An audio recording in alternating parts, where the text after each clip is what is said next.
Okay, Bakir, why don't you launch off? All right. Well, nice to meet everyone. And yeah, just I'm about to start an outpatient child psychiatry clinic. I anticipate doing some individual and family therapy as well. So this will be very helpful. Thank you for joining. So just a little bit on the kind of training we get in the CAP program at Baylor. Um, we have didactics on CBT, psychodynamics, just behavioral interventions, PMT, as well as there is, I would say, an emphasis on mentalization work with Dr. Bleiberg and Dr. Williams running a workshop at the annual meeting from time to time as well. So they do workshops with us throughout our training as well. And then we get like a weekly supervision. I would say it's pretty it's varied. It kind of depends on the interest of the supervisor as well as the trainee. So there's some variety there. In this case, me and my supervisor, I think we're both like interested in psychodynamics as well as mentalization. So that certainly did inform how we approach this case that I'm about to present. Dr.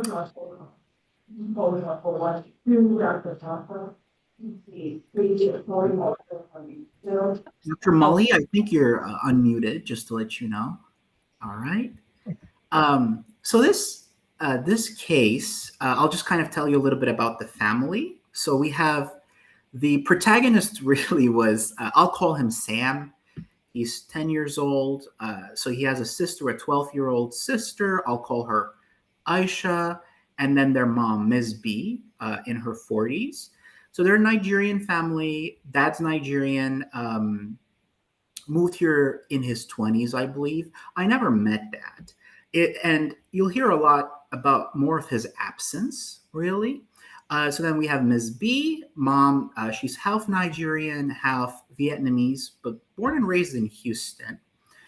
Um, so Sam and Aisha, they've been patients in this clinic for a couple of years, so they predated me.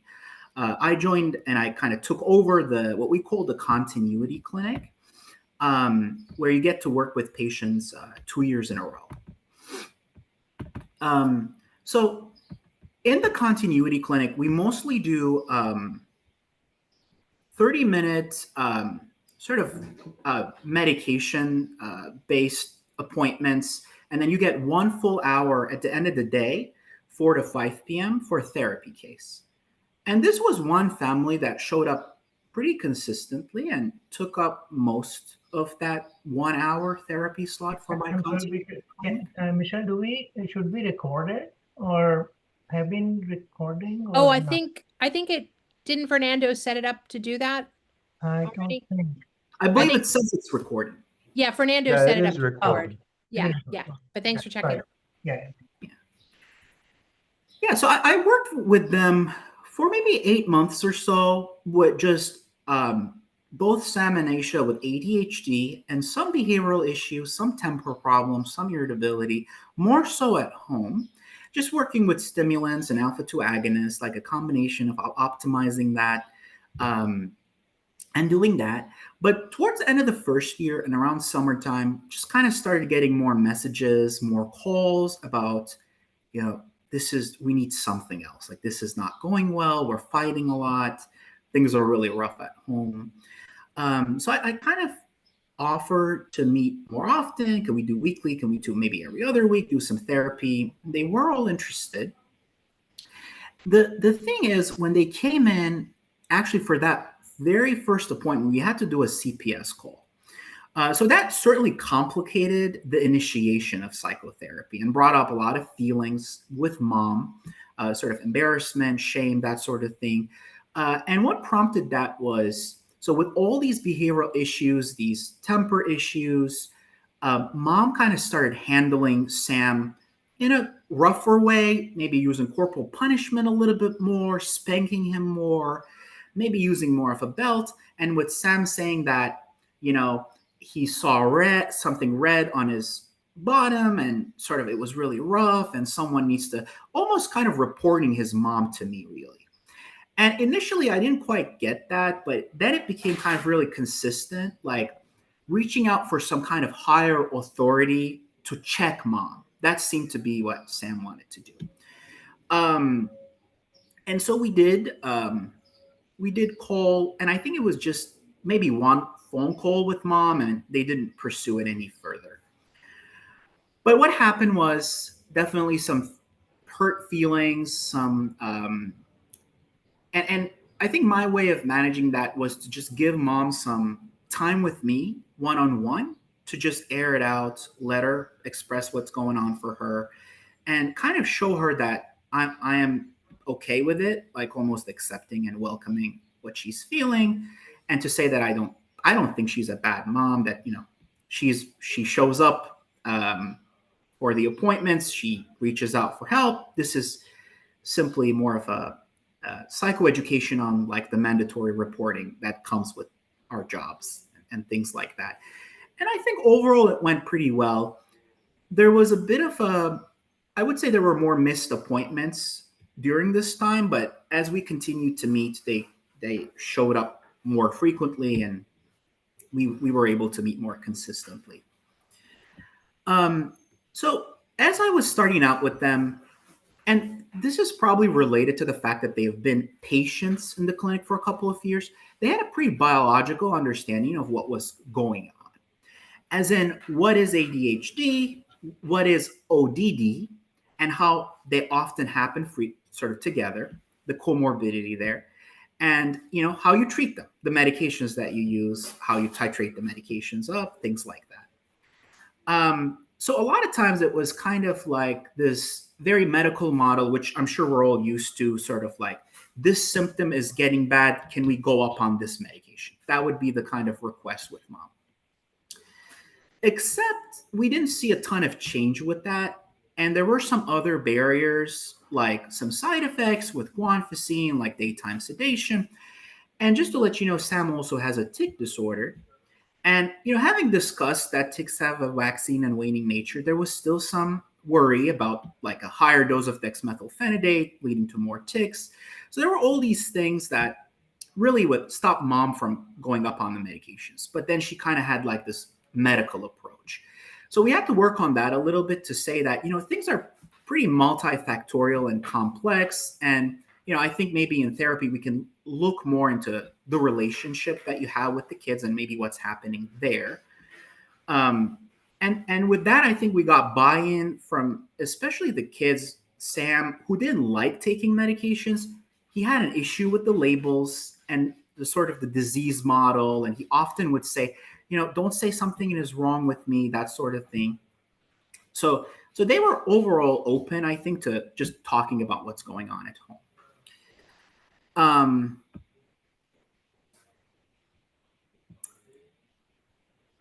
And around that time, I would say Aisha, the sister, was overall pretty stable on her medications, not so much getting in trouble. So it was more Sam who were kind of having us do these frequent sessions to help him with his temper.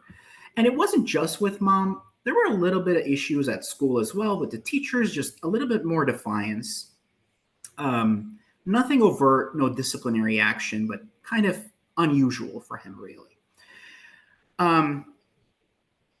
So the first thing really was to sort of destigmatize or depathologize a little bit, if that makes sense, like use less labels, less diagnosis, and to understand what's happening with Sam.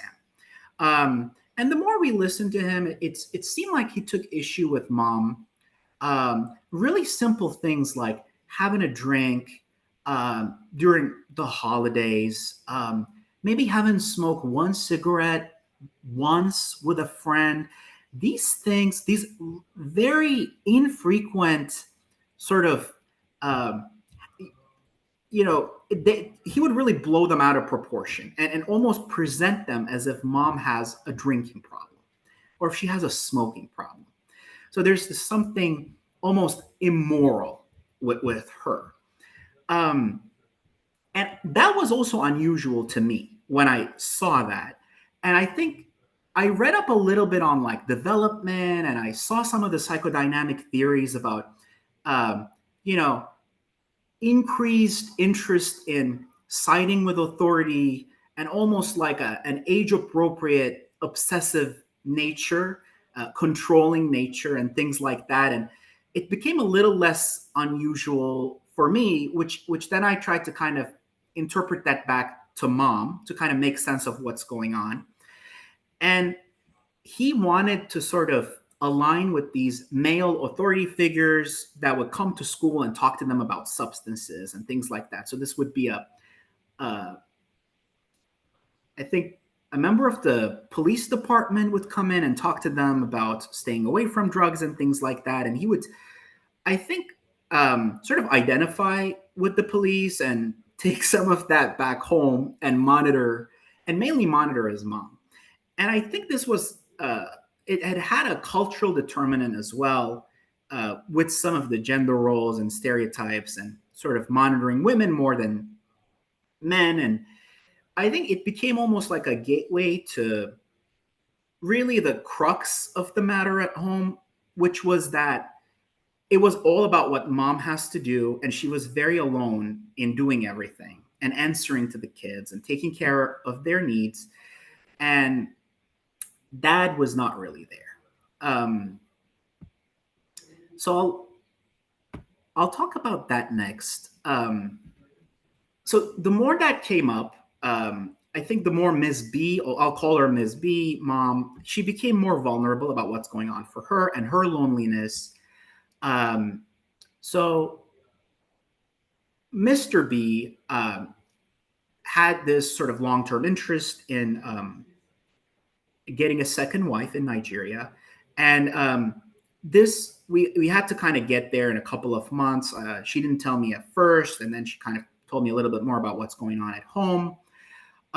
So they both parents work hard, but unfortunately, when it comes to taking care of the kids, taking care of the house, it's all on Ms. B. And it seemed to me, at least from what they were telling me, that Mr. B would be more hanging out with his friends, going on trips to Nigeria, and kind of wanting to have another family there. And this led to a breakdown in the marriage. And it was nothing new. This has been a problem for a long time. And Ms. B started to kind of describe the marriage as loveless, just like a formality to provide for the kids, and started opening up about just her mood swings and depression and her difficulty controlling her own temper. So then at that point, it became more like all of this is going on for mom. So it's not just Sam who has a temper problem. More than one person is struggling, and mom started to say that she's struggling as well. The one thing with her, she said she didn't have time to get help, outside help, that there's so much on her plate. But she sought help from me. So she would want to have 15, 20 minutes. She wanted to have her own time where she could talk about these things and get some support. So at that moment, we kind of had like this in vivo recreation of maybe what's happening at home, which is mom has these needs that are unmet, and she's almost begging for her own time, for her own attention, but it's really hard to allocate that to her, because what would happen would be that the kids wouldn't want to leave her alone in my room, in my office. So they would often knock and come in and invade her part of the session and sort of want to talk to me, want to joke around, want to hear what's going on. But the more we spoke about that, I think it also sort of normalized the fact that this is family therapy. So it's not just Sam and Aisha who need help. Everyone needs a little bit of help, and we can kind of do that together. Sometimes all together in the room. Sometimes when there's something a bit more delicate, a bit more private, mom gets to sort of ask for that kind of time to explore that with me. And the other part of this, again, sort of me joining in their dynamic was between the siblings. So in regards to like Sam getting his wishes fulfilled, and with mom being the only caregiver there to support him with that. So that was really where a lot of the frustration was coming from. And it also led to like a triangular formation of sorts with Sam, Aisha, and mom. With Sam, thinking that Aisha got everything in the world. She got all her wishes met, and mom favored her, and mom liked her. Um, and that creating quite a bit of resentment between the two siblings. And Sam hearing quite often that, it's crazy that, if anything, everyone says he is the favored one. Um, and that is very much not being his reality. And oftentimes the siblings got pretty physical in the room. So, and you could kind of see their hyperactivity, constantly playing with each other's hairs, joking around. Um, and and with me very much having to sort of pitch in a little bit, because whatever mom did wouldn't really contain the children. So I would then kind of take on this, I would say, a paternal duty. And I would kind of see myself managing them, sitting them down, calming them down, and and and almost like, feeling probably what mom is struggling with when she is home, and finding more empathy within myself for her, and practicing my parenting skills a little, which are very limited because I only have a cat. Uh, but to be honest, I think that kind of parenting also gave me a lot of affection for the kids. Like I found myself feeling that transference, or whatever you want to call it, like this protective, affectionate attitude, feeling.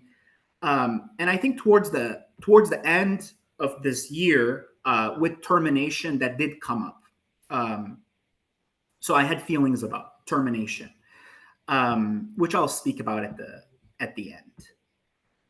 Um, just a little bit on Asia, and just kind of what's happening now with Asia having some time for herself at the end. I would say this did happen during the therapy as well. Sam would dominate a lot of the conversation or therapy sessions, and but I would say towards the end she became more comfortable as well. So she had her own conflict with mom. She had her own mood problems, really like low grade irritability, I would say. Not quite getting physical, but definitely an irritable attitude, and causing quite a bit of stress between uh, daughter and mom. And with her, I guess our goal was to help her express these feelings a little bit more, because she was very avoidant. She was very shy. And it was kind of labeling them, expressing and exploring them. And one thing that I noticed with her, um, is she opened up a little bit more about her biological father. So this is a good place to sort of talk about the parenting issue a little bit. They do have different fathers, and Aisha's father has not been in the picture for maybe 10 years. And it sounded as though he was a pretty abusive man, physically abusive, emotionally and verbally abusive. And this is something that the kids are somewhat aware of, but not fully. So this is something that we did explore. And I think I wanted to be careful with kind of like what I'm unearthing and exposing the kids into. But I think it was more about the material that they were aware of, but not really talking about. So it turns out that Aisha is aware, and this is something that hurts her. And it's just something that hurts so much that she'd rather not think about how much she misses her biological dad, or how much she wishes she had a better biological dad.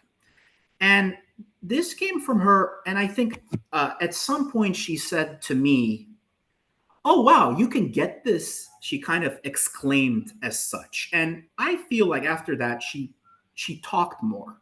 And then it became more competitive between the siblings as to who used most of the session.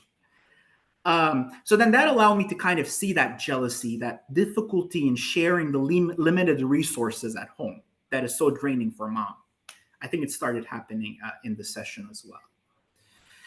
Um, and with Aisha, there was this kind of curious prophecy that might be of interest, that they're pretty religious. They go to church every week, and someone important in the church once said that there's a bright future for Aisha, that she's really a special kid. And I've noticed mom kind of questioning that or wondering if this is accurate or not, and some sadness about that, saying Aisha used to be so bright and social and putting herself out there, and now she's nervous. And so we would kind of once again normalize or interpret what might be going on for mom. She's 12, lots of changes, biological changes, social changes, the adaptation that comes with that. And sort of identifying Aisha's strengths and trying to promote them. She's very active, physical. She does track, she does volleyball. So just kind of pointing those out in a supportive way. But also, this was something fun that we did, was to sort of bringing out these like skits, like little dramatic pieces, like little monologues, and practicing them in some of the sessions to sort of have fun together and again help Aisha display more of her feelings, emotions through these monologues, through these other characters. And I think this was also good to make the sessions more playful and fun, and sort of making them show up for sessions, which was never really an issue for this family, but I think it did help. So I think finally, in terms of like interventions, with my supervisor, we thought quite a bit about MBT, sort of mentalization, and it would be to sort of point out when it breaks down, when defensiveness begins, taking a pause, and talking a little bit about like the teleological mode, sort of I know it mode, like I know what's going on. And this is something that came, I would say, a lot from Ms. B, with her sort of medical understanding, but that really sort of limited curiosity as to what may be happening for Sam in a more subjective sense. So promoting curiosity, and I think that not only helped Sam, but also when things broke down between mom and Aisha as well.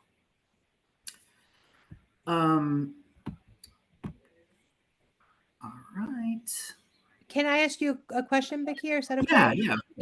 And you've done such an amazing job painting a picture of just how complex and multi-layered your work was with this family. Yeah. And it's really remarkable the relationship you established with them, including with the start with the CPS call, right? So that Yeah. would be interesting to reflect on how you did that very strong joining with all of them. But the question I have as you go on, and we can focus on whatever you like, is you also kind of describe an evolution of the use of the time, right? You started out with the half-hour med visits, and then thankfully with the family's motivation and commitment, they came an hour, sounds like almost weekly, right? Yeah. But I think it's a very interesting thing to talk about and strategize about, just the process points about how you use the time. Because as you're saying, sometimes you needed individual time with mom, sometimes with the kids, sometimes all together. And what I find is often we can get into kind of a rhythm with families so they know what to expect, right? Yes. But it's also important as we talk about that to acknowledge, and it comes across in your presentation, just how much we're trying to deal with, right, in this limited time. But can you comment on what was typical with the hour Yes. sessions? Yeah, for sure. This was a challenge, and it was also a challenge due to schedule. So when it comes to outpatient clinic, I found myself wanting to do more than an hour, just because how much siblings would fight, argue, or goof around with one another, wanting to sometimes separate them, or just give mom a little bit more time to talk about what's going on with her marriage and the whole second wife request and the absence of her husband and things like that. So a lot of times I would find myself going past 5 p.m. to be able to do so. So it'd be like 30 minutes with the kids, maybe 30 minutes with Sam, 30 minutes with Aisha, and then mom would get 20 minutes after 5 p.m., that sort of thing. At which point, the clinic would be almost closed. And I would. Wow. So it was mostly that then you met with each of them rather than Yes. time altogether. Got it. Okay. Yeah, Yeah. Again, so much to cover. yeah, or what would happen would be that a lot of times Sam would complain to me and say, and he's a very funny, very smart, humorous child. He would say, "Listen, my appointment says 1 hour psychotherapy with Sam. I did not get my 1 hour. So I need 15 minutes more from you to talk about this." Wow. Sort of thing. Yes. um, which I was glad to see how comfortable he was asking for more time or just his interest as well. What I did do, so some of our rotations afforded us some extra time. Um, or I would have electives or selectives. So during those months, I would schedule them for 90 minutes or even sometimes for 2 hours. I would give them the 2 hours time slot. So then Wow. we'd be able to kind of take our time and do it in a more kind of malleable way. Like if they're able to stay in the room, okay. If not, let's do 2 separate sessions or 3 separate sessions, that sort of thing. Wonderful. And I think that is an interesting thing to talk about. Sometimes we have the ability to add more time and sometimes not. Yeah. Right? It's great. And that gets into like different models of care, with clinics and stuff. What would you most like to sort of focus on here? There's so many different places to go. The other thing Yeah. that my reaction in hearing it too was how you begin to organize all the different issues and the kinds of therapeutic frames you're trying to create, particularly with an eye towards how do you create like the large view process, if that makes Yeah. sense, to engage them in. Yeah, for sure. I think in terms of the large view, a lot of it was doing supportive work as well as mentalizing them. And I think it would be a very different model of interacting with this caregiving adult to what they were getting at home. It seemed like at home there was a lot of harshness, criticism, punishment. And what I wanted to bring in was a sort of a mirroring stance, a lot of empathy, a lot of mentalizing, and kind of really starting with that and hoping to open up learning in that kind of MBT model, learning from me when it came to when I did have something to offer in terms of psychoeducation or um, some of the more expressive work to And it use. sounds like in some of the longer sessions when you had more time, you would have some period with mom and the kids in the room together. Is that right? And then, Yeah, there would be a yeah, significant amount of them together in the room for yep. sure. And then really, mom would get more time on her own. Um, And I think separating them, it took a little bit of time because mom was really nervous about CPS. What will they say if I get out of the room? Kind of thing. Um, I just one quick process point that we can see what everyone else wants to ask and share, but I have found often with when we're trying to support parents with that mentalization work and also support the family with being able to talk about more emotional topics, right? Like past stressors, etc. yeah, And it's very common also as the kids get older, they're going to need to talk about it in a different way. yeah, But one very effective way I found to bridge, which it sounds like probably what you did, is when you have the time with the parent, then to sort of ask the parent, what message do you want to give the kids about this? Or what mm, message have you given the kids as a way yes, to then bridge over to the larger session, if that makes sense? Because 100%. often when we create that kind of process, then what may happen, let's say the kids join and mom's able to share something, and Yes, then we can get into if that goes pretty well, then sort of checking with mom if the kids have more questions about this, is it okay if they ask? yeah, So essentially teaching them how to begin to open up these topics. yes, yeah, 100%. Um, so what we did, definitely, I was pretty cautious about the issue with Mr. B and his Nigerian escapades. Um, and with mom, it seemed like we're not touching that at all. But kids know I'm alone and I'm suffering. They understand that they have to. Like she felt like they need to understand how this is too much work for one person, and it's taken an emotional toll as well. So what she would share with them is, you know, your dad's either at work or with his friends, and this is very difficult to sustain for me. So kind of take it easy on me when it Mhm. comes to what you wish you would have more. in your social lives, things of that nature. I think what happened was nothing. I would say nothing new was shared, but in a more emotional sense, there was a big increase in understanding her emotionally. So what happened was it was it was funny. I would try not to chuckle, but the kids started saying, um, "You need to get a better man," and they Mm. would say it in a humorous way, kind of teasing her a little bit in a positive way. They would say, "You know what? You're right. Dad is on the couch snoring all day." And then we have to make breakfast, and we don't know how to make breakfast, and you're at work, and and then it's a whole mess, that kind of thing. I think it's such a good example the way you're talking about it, about how this very charged issue that Yeah, mom kind of appropriately is trying to keep some boundaries with the kids yeah, still affects them so much, and she needs to be able to talk about it with them. And it sounded like you did an amazing job kind of buffering the system so they could talk about it. So, for example, one thing that can be hard in a system like this is that it may be hard for mom to tolerate the kids having kind of either negative emotions towards dad or kind of missing dad, if yeah, that makes sense. But yeah, to help them be able to just get all those different angles out, and then for the three of them to be a team in terms of how they manage it. yeah, exactly. And this brings me to my first kind of question slash topic of discussion, actually, is to, yeah, kind of how to deal with talking about this, bringing it out into the open, but without kind of splitting or Yeah, making one parent all good, one parent all bad, especially considering the fact that he's absent from the sessions as well. absolutely. Um, I think that's such a great question. Can we open it up now and just sort of see what everyone has to say, and maybe we dig into that? I have one comment. So can you see my whiteboard? yes, I Yes. can. Yeah, yeah. So anyone can add as well. I was just like playing with it. My circles and squares are not perfect, but I think you're missing one dad because there's the 12-year-old had a different dad. oh, Yes. oh, it has a different dad. Okay, let me try to redo.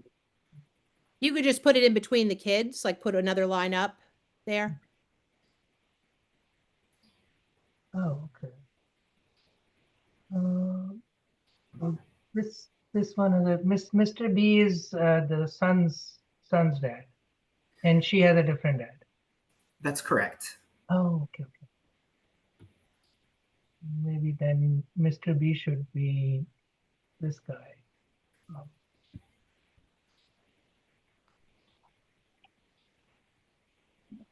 Um, I'm sorry I came in late. I'm sorry if I missed some details, but I think I got the gist of things. What an incredible case and incredible work you're doing.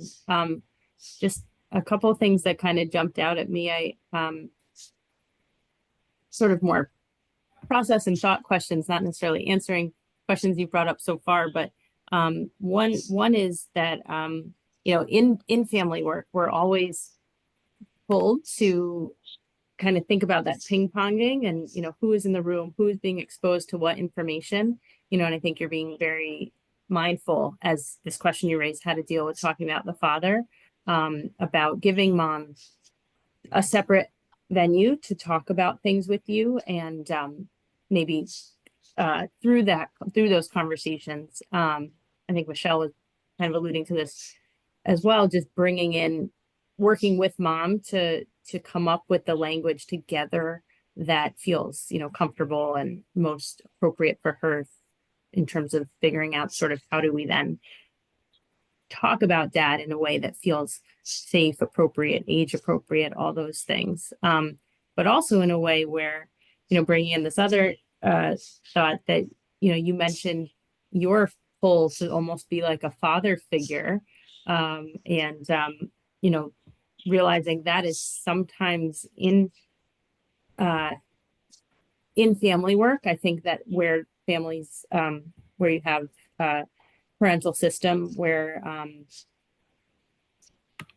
there is one parent more directly involved. I think there is sort of this fantasy that the therapist sort of does become a pseudo co-pilot, co-parent. And that can be wonderful if it's sort of managed in a way that's comfortable to you. It sounds like you enjoyed that closeness you began to experience with the children, but also, just want to be mindful of making sure you hold your boundaries and, can have those kind of conversations with mom of, hey, I want to be a helpful support here, helping guide how your family goes through these XYZ challenges, but just making sure she kind of understands your role and the boundaries you have to keep as well.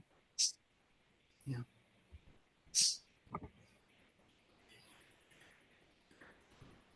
Other folks want to? I think I was just going to say, I think the boundary bit will come up. It's kind of like my third point of discussion. I'll tell you a little bit more about that, I think, in a second. I just want to make one quick comment about what Nora was saying.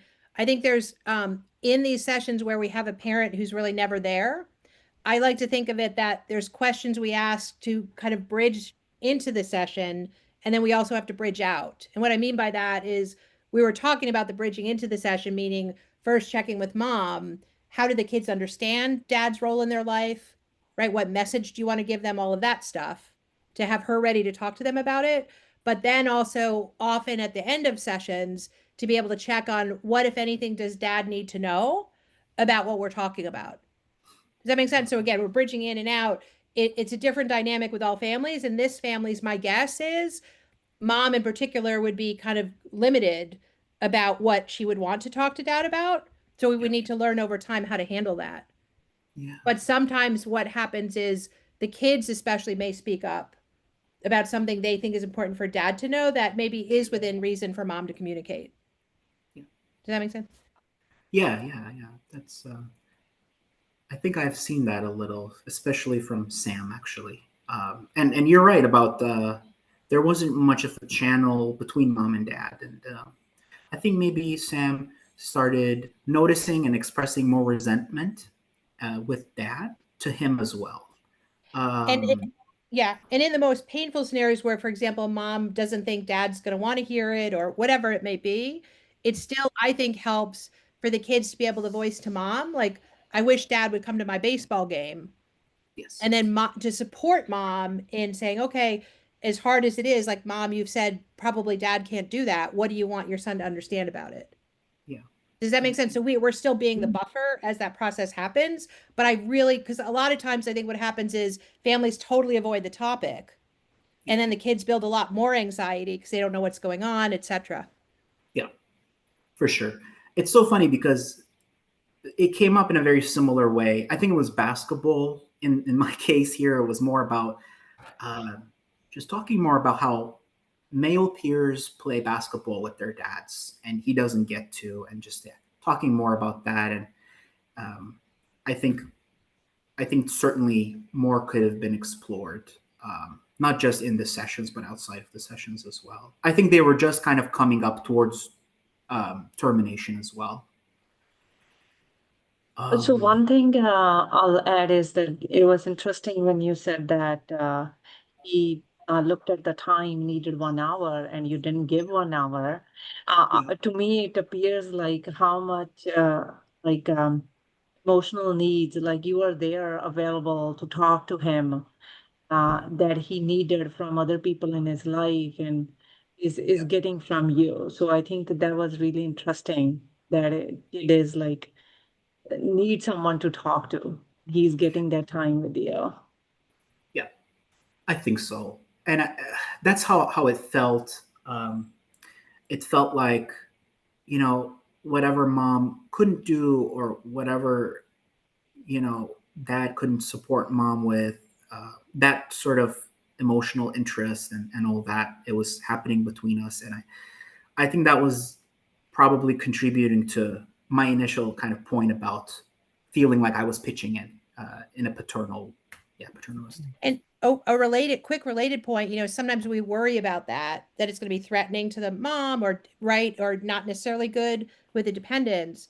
But in helping them process the process, one thing I'd be thinking about is when you did have the three of them in the room and they were having conversations with your help, for them to be able to reflect on how that might feel different than conversations at home. Yeah. Does that make sense? Like, I don't know what they might say, but that I think then goes toward building their awareness to how they might do it at home. Yes. I think with it was helpful to see almost. I think mom pointed out a few times like um, how she's learning to be softer and kind of less critical and all that. Uh, and I think what you're saying wasn't lost on the kids either. And I would almost try to temper that a little bit because they would say, "See, mom, you messed it up. Like, you're not like the kind of thing," like just alluding to how she used to work on her parenting skills. They would kind of say, because these are very smart and funny and sort of, they would tease each other all the time and they would kind of say that to mom. And Well, that gets into another meta frame that I always like to use, and that is that all of them being able to share their vulnerabilities and their strengths. right. Does that make sense? So normalizing for mom to be able to talk about things that are hard for her, either because of stress or her abilities, and the kids as well, Yeah. including their ADHD and whatever else is going on. Yeah, got it. So I have a question. What was their understanding of the, because they have been to the clinic for probably med management. When they started with you, what was their understanding of these sessions or therapy? Like, what were their expectations? Their understanding of you said, I couldn't hear what you Yeah, said. yeah. So like therapy or like sessions with you, when you started, what was their understanding or goals for to achieve? Yeah. So, they came in with a good understanding of ADHD and ODD from like a DSM point of view, the medications that work. And when we started to meet weekly or every other week, it became more about working on really the problems in the relationship. When things break down between the siblings, between mom and the kids. So family work to help them have better relationships at home. Okay. It may be worth taking a minute to just touch on the sibling issues. Is that okay? Because Yeah. you alluded, and they're always there, and often they don't get enough attention. Yeah.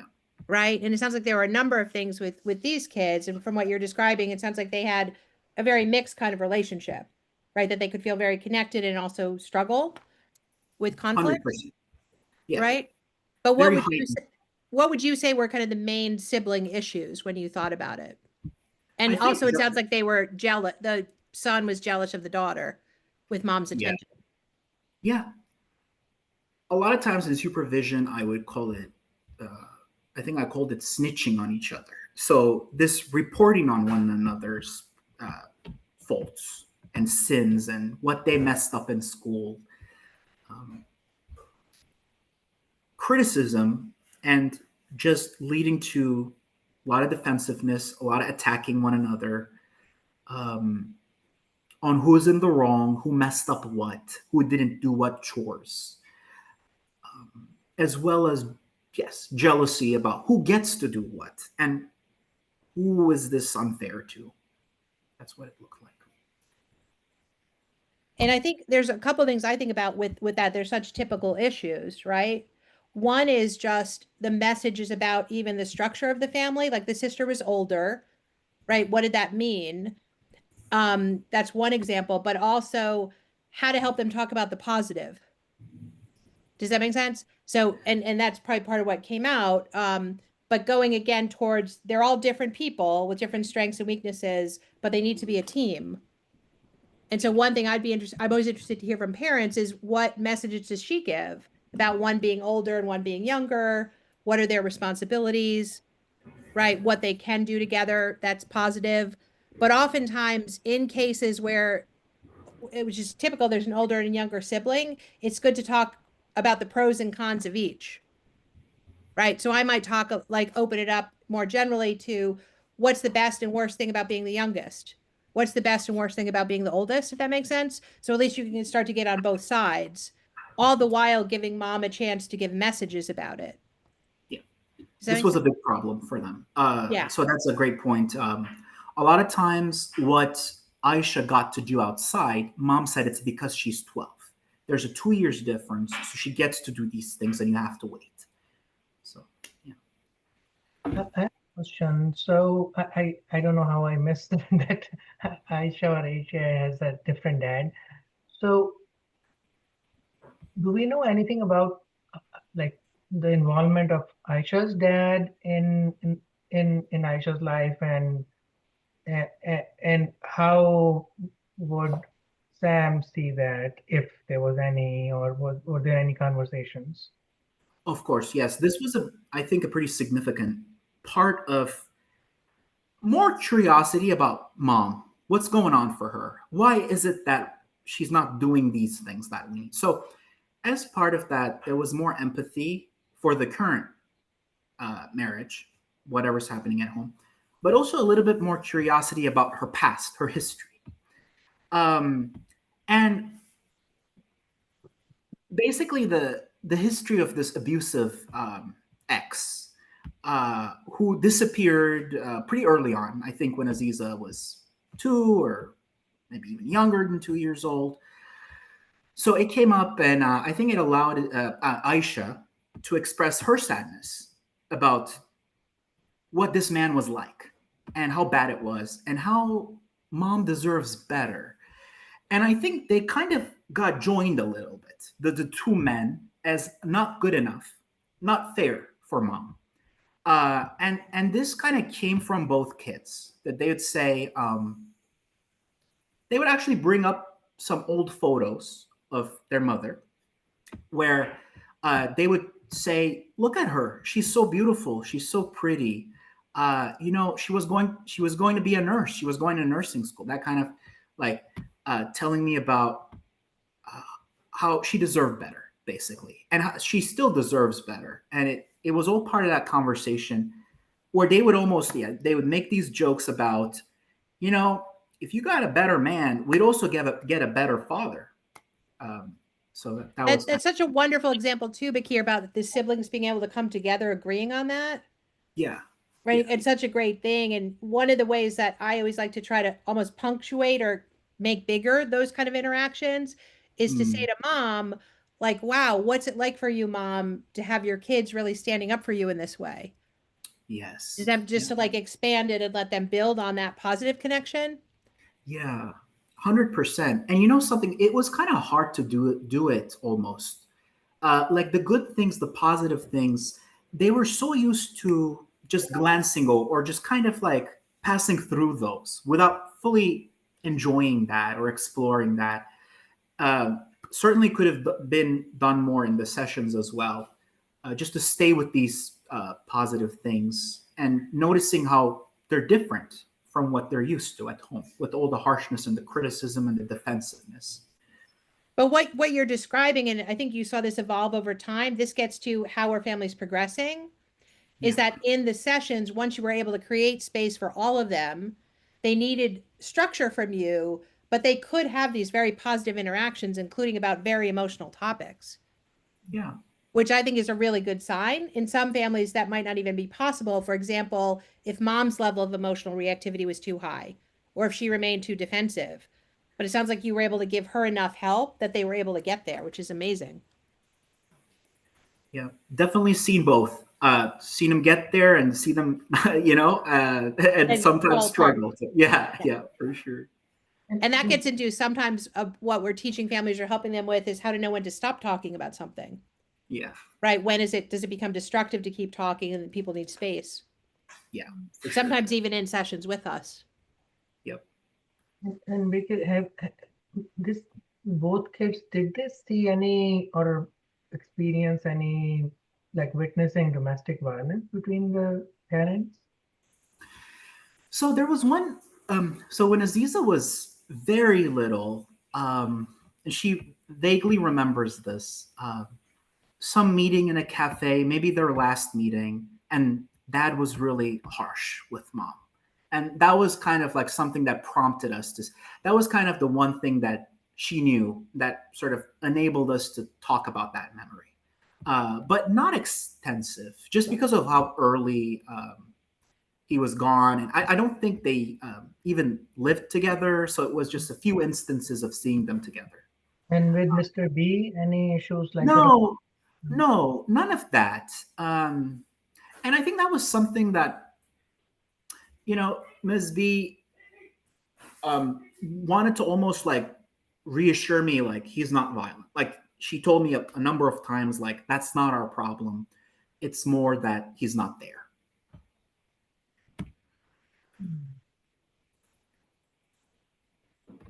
I wonder if I can ask the group a challenge question. Is that okay? One of the things I think about with this case, and again, you did such a good job describing it, and it's so wonderful. You had the mechanism in your continuity clinic, right, to put them in that therapy slot, because not everybody does that. It's different in every system. Like in our med clinic system, there would have to be a separate referral. Although it's pretty common sometimes for residents to be referred those cases, right? Like to do family therapy with a kid who's also followed in clinic. But what I'm wondering is if all this family could come to is medication sessions, how would we manage all of this? Because I think we're often in that situation. Yes. I have other cases, if I may say this, where after working with this family, I thought to myself, wow, if I saw these families once a week, I wonder what I would find out about them.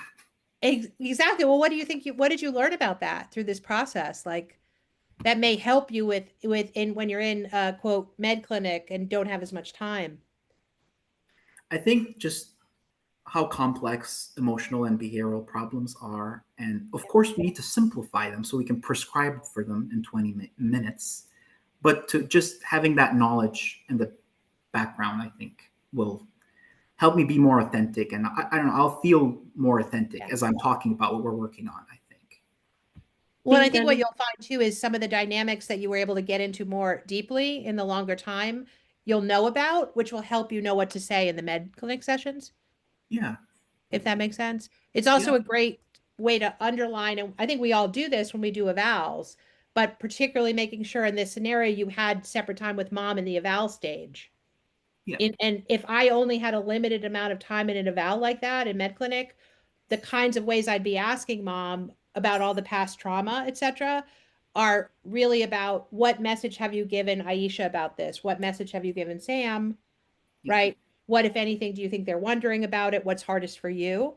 So at least we have that big frame right up front about how mom has handled it, which I think is respectful to the parent and also kind of gives you a scaffolding, right? To then, even when you have limited time, to try to help them along with.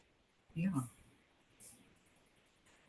That's a really great point, and so what we do, I think it's a little bit artificial, but we have a 1 hour follow-up, so which is for even ADHD. Management is like 1 hour. So we educate our fellows that every session is a family session. So we do exactly what Michelle is saying, that we meet with parents alone without the patient, and then bring patient without the family. This technically every management is a family session. So it's a little bit privileged, but it's not like every week, of course. But we try to understand that in most instances, if not most, but many instances, there's no need of medication because there are so many other things contributing towards the presenting issues, and medications might not be effective. And specifically when there are like not much role of medication, or it's not working, or there are side effects, it's even more important to explore what is happening. So um, yeah, we explore more. How do you do, like Nora and Narpinder? I think Yeah, and I'll say for even for adults also, like there are so many times, and not for children. We are talking about child, but I do see the adult clinic with my residents as well as like many times it's unnecessary, like ADHD getting overrated when it's underlying anxiety about relationships. Oh, I can't focus. Oh, it's just the ADHD. Let's bump up your Adderall. We haven't explored what's bothering you, what's the underlying themes that are making you anxious, nervous. So I think time, I agree. I don't know, I have a solution for it, but time is a big thing. Like you don't get enough time spend, and that's what we are training our people these days, like these 50 minutes, or some organizations like non-academic ones even do 20 minutes for adults, and they push for child appointments also to be 20 minutes. I don't know how can we accomplish all these goals which is the true nature of what we should be doing when we are treating these people. It's tough. Yeah. Yeah. No, I really echo what you just said, Narpinder. It's very, I think we feel a sort of increasing burden as family therapists, not just, psychiatrists specifically, because we understand maybe in a different way all of the familial complexity that plays into a lot of these things. But I do find, I guess that in some ways, to get buy-in to do the family work, I have to at least agree to consider that yes, this medication that you're desiring for XYZ symptom. I have found meeting families in the middle and kind of uh, doing both rather than kind of saying, okay, well, I actually think this is more family systemic issues here versus let's try to work on both things. Seems to get sort of better buy-in. Whereas if I just say, no, I really don't think we should focus on the medication at all, I just, they don't want to really engage. So I try to meet people kind of where they are, but then kind of flip in family work slowly. And, with several folks at our clinic, we now have a few families that have been kind of slowly engaging in family work. And we've graduated to moving to doing that in separate sessions. So really giving space for the medication sessions to happen on their own and then the family work to happen on its own. But it's a real process. It definitely doesn't start that way in the beginning. And I think I have the privilege of being in a clinic where there's kind of a smaller caseload. So I have the ability, as in some of our other clinics within the hospital system that I'm in, they just don't have the space to do it in more time. So I do understand it's definitely not the norm. Michelle, what And is your here's an advice? interesting, oh, go ahead, Kelly. Michelle, what is your advice? Like how to handle these situations? Oh, here's the way I look at it, because it's a fascinating issue. I love to think about this, how we're managing the illness and the symptoms and the larger context. Because sometimes we have kids who have very severe ADHD and this context, right? Sometimes the family is over focusing on meds. Sometimes the family is over focusing on other chaos, not enough about the ADHD. So here's what I find helpful. One, with something like ADHD, depression, anxiety, whatever it is, I'm always thinking about multiple levels of it. Okay. The three levels I think about that are then the bridge to the bigger picture are: one, what is the illness? What is the treatment? Not just meds, but also what coaching the kids need, what coping skills they need to build. Layer two is the what I would call the collateral challenges of the behavior issue, like of the ADHD, right? Like identity issues, school failure, struggle in social relationships, or even managing affect with parents, right? So there's that layer just with ADHD. And then what I would call root issues, right? So many of the kids that we see that have ADHD also have complex PTSD, right? Or anxiety, like it sounds like the sister did. So there's that, right? But the way I connect that whole thing, which is a lot in itself, to this larger thing, is the way the family deals with talking about those challenges is the same process I want to help them with other challenges. Does that make sense? This idea, like I was talking about before, that everyone in the family has strengths and challenges, right? Whatever they are, everyone in the family is under stress, so they might deal with it differently. Yeah.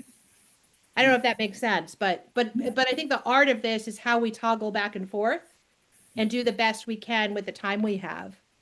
Yeah.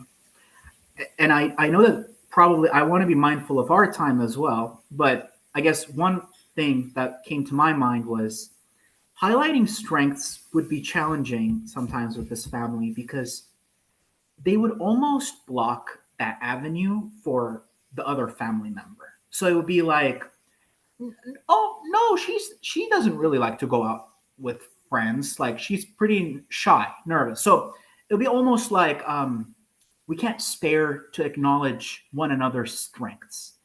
And It was pretty difficult for me as a therapist because I'm so used to kind of doing that supportive work in individual psychotherapy. I have more experience with that, where no one's stopping me from acknowledging someone's strengths. So it was kind of a challenge to see that within this family. Well, and that's where it's an interesting discussion, but whatever foothold they'll give you, like Yeah. if they were talking about like she's shy, that's hard for her.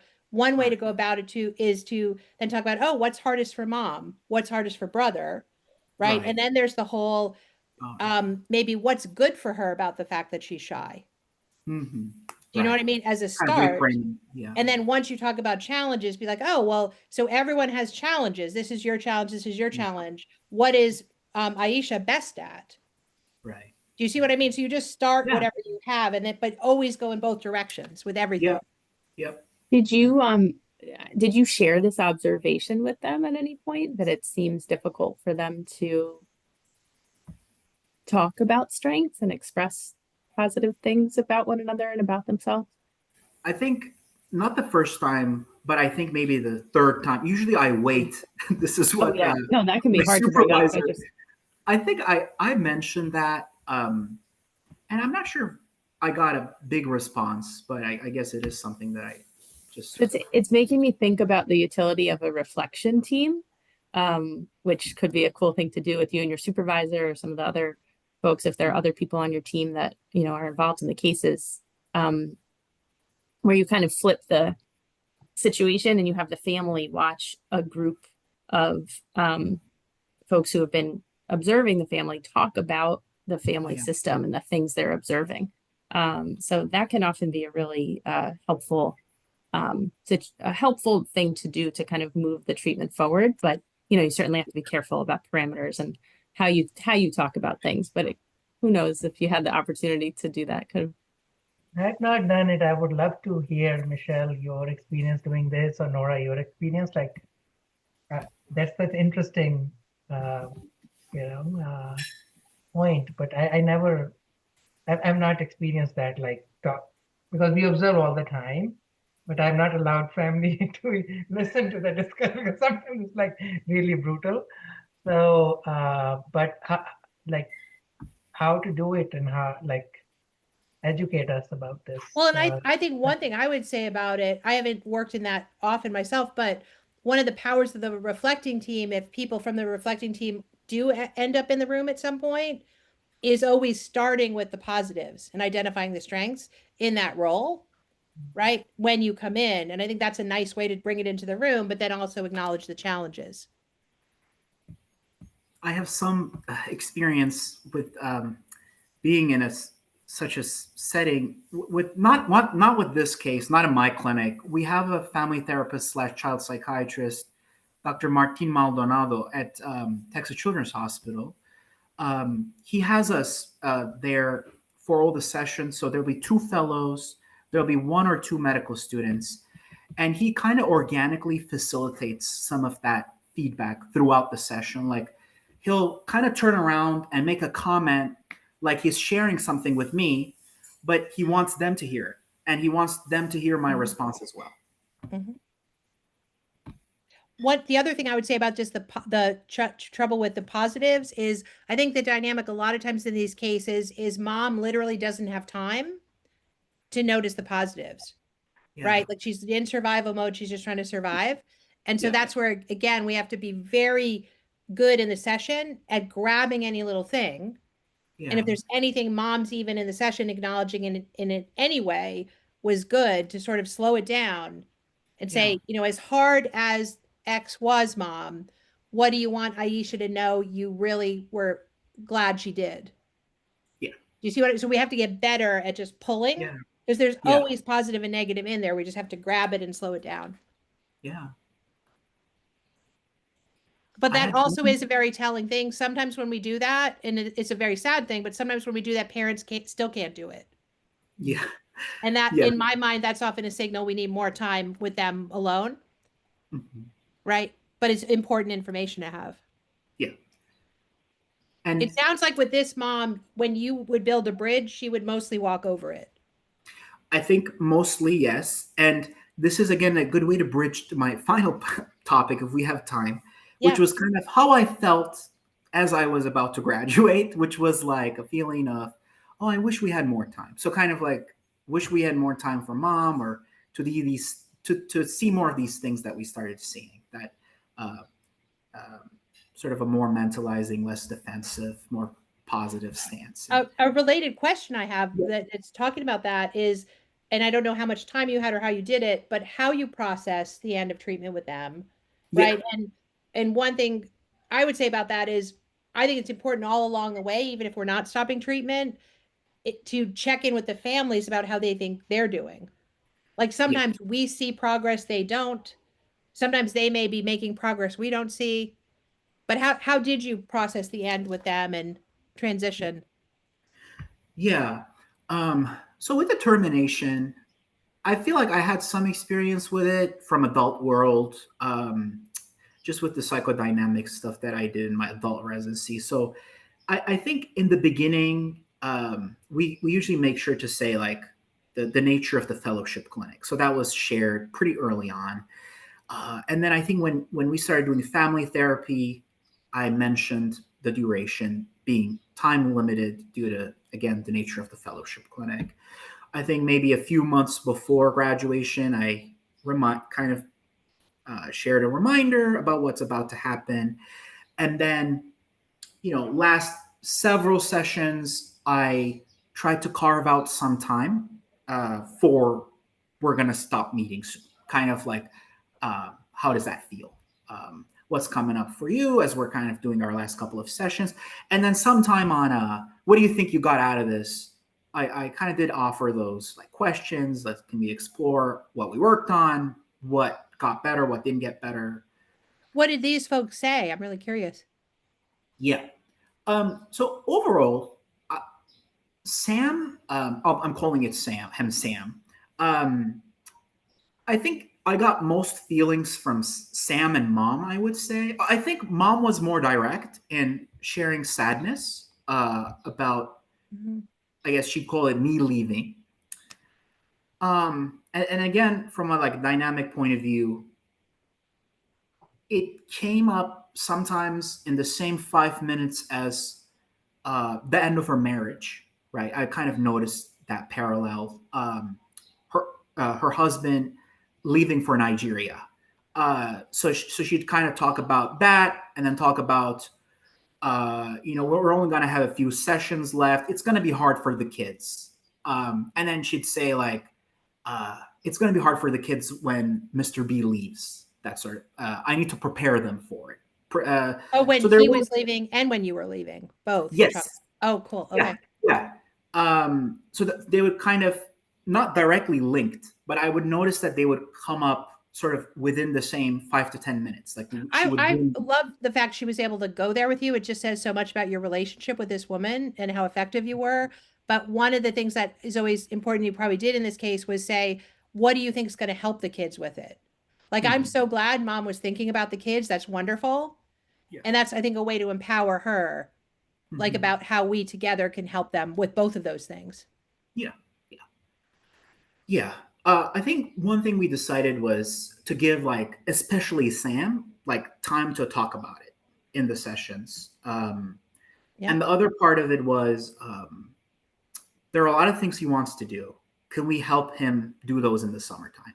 A lot of it is pure activities, which is very age appropriate. Uh, Were these folks going to be transitioned to someone else in clinic? Is that yes, oh, they okay. will So be. okay, Yeah, good. And yeah, we talked about that. Yeah, one thing I've learned to ask over the years with all times of terminations is to ask people what was most helpful and what was least helpful. yeah, Like again, to ask about both sides. Sometimes that introduces a little levity when you need it. And the other yeah. thing, in terms of, I always think about what feedback I want to give, Mhm. because I think it's really important we give a therapeutic message, whatever it is. And a lot of times, what that involves in a case like this is how much we've seen them progress in terms of their work, right? Being able to talk to each other, but maybe Mhm. acknowledging, I'm so glad we were able together to talk about this hard issue. I wish we had had more time to talk about this hard issue. Because I Yeah, think that gets into then reminding people they probably can go there, yeah, if that makes sense, and reminding them that what we're doing generalizes. Yes. Yeah. That makes a lot of sense. But helping them process it if they can. Like for the kids, what did mom do today when we were talking about this that you really thought helped you? Right. Mhm. So that they can give each other that feedback too. Yeah. Yeah. I think it was a really great experience for them to having you like modeling a really kind of father figure for kids in some ways, establishing trust and this relatively smooth transition, then suddenness and unpredictability and anger and resentment into processing some of this is like incredible. Yes, Thank you. seriously incredible work, Bakir. Thank you so much for sharing it. Thank you. No, yeah, it was a pleasure. Yeah, thank you for all the comments and mentoring and listening as you have. You know, you're always going to remember this family, by the way.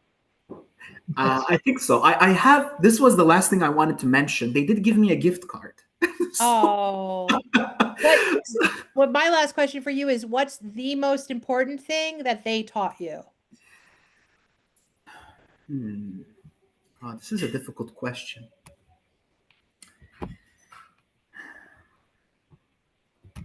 I think it's really the complexity of the family work. It's and it sounds simple even when I put it into words. It's just so much. I mean, I'm used to working with individuals and not just CBT, right? A lot of sort of like developmental thinking, psychodynamic thinking, trying to bring in some other theories. But what if you have a system, right? You have more than one individual and how they interact. And, I'm so used to thinking about transference, but again, it's one to one. And now it's like, how do you fit into a whole system? It's just, I need another What I hour was, to what I access was it. remind myself about the good side of that, it is so complicated because there's so much going on, is that we can get to a lot more. Like I used to joke for a long time, I joked that I'm like a very frustrated analyst and I just want my interjects in the room so I can help. You know what I mean? Like that's the positive side to it. Yeah. Yeah. Thank you for highlighting that.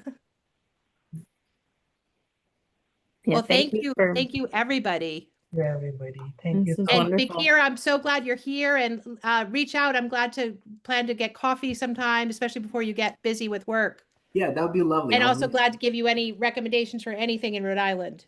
Oh, that's so exciting. Thank Yeah, you you. can just tell me a list of what you need, a dentist, whatever it is. See everybody soon. Take care. Bye bye. Thank you, Bye. everyone. Bye bye.